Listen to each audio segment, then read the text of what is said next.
Why do you think it is that we are now seeing such an increase in suspicion and outright resentment of Islam, especially given that it has been one of your priorities to improve relations with the Muslim world?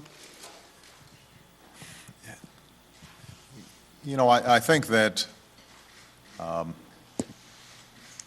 a time when the country is anxious generally and going through a tough time, then fears can surface, suspicions, divisions can surface in a society. And so I think that plays a role in it.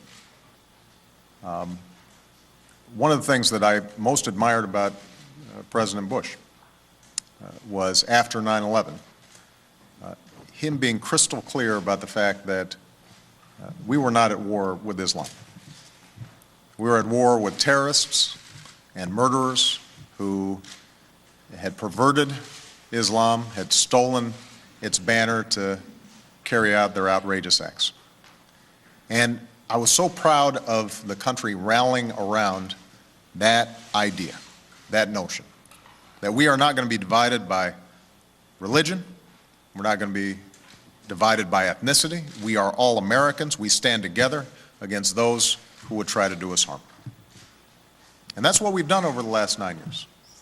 And we should take great pride in that. And I think it is absolutely important now for the overwhelming majority of the American people to hang on to that thing that is best in us. A belief in religious tolerance, clarity about who our enemies are. Our enemies are Al-Qaeda and their allies who are trying to kill us, but have killed more Muslims than just about anybody on earth. We have to make sure that we don't start turning on each other. And I will do everything that I can, as long as I'm President of the United States, to remind the American people that we are one nation under God. And we may call that God different names, but we remain one nation. And as somebody who relies heavily on my Christian faith in my job, I understand the passions that religious faith can raise. But I'm also respectful that people of different faiths can practice their religion, even if they don't subscribe to the exact same notions that I do, and that they are still good people, and they are my neighbors, and they are my friends, and they are fighting alongside us in our battles. And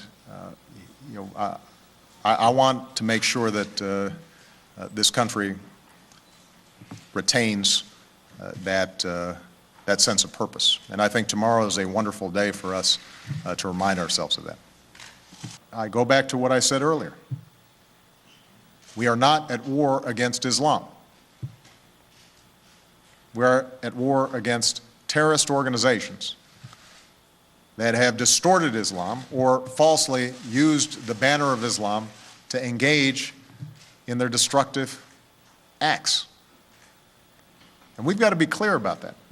We've got to be clear about that because if we're going to deal with the problems that Ed Henry was talking about, if we're going to successfully reduce the terrorist threat, then we need all the allies we can get.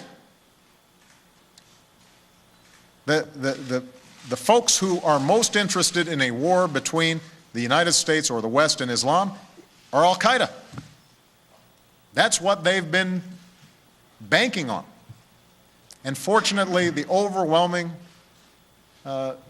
majority of Muslims around the world are peace-loving, are interested in the same things that you and I are interested in. How do I make sure I can get a good job?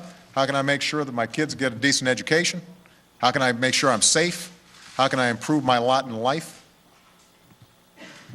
And so they have rejected this violent ideology for the most part, overwhelmingly. And so from a national security interest, we want to be clear about who the enemy is here. It's a handful, a tiny minority of people who are engaging in horrific acts and have killed Muslims more than anybody else. The other reason it's important for us to remember that is because we've got millions of Muslim Americans, our fellow citizens in this country. They're going to school with our kids. They're our neighbors. They're our friends. They're our co-workers. And when we start acting as if their religion is somehow offensive, what are we saying to them? I've got Muslims who are fighting in Afghanistan in the uniform of the United States Armed Services. They're out there putting their lives on the line for us, and we've got to make sure that we are crystal clear for our sakes and their sakes. They are Americans, and we honor their service. And part of honoring their service is making sure that they understand that we don't differentiate between them and us. It's just us. And that is a principle that I think is going to be very important for us to sustain, and I think tomorrow is an excellent time for us to reflect on that. Thank you very much, everybody.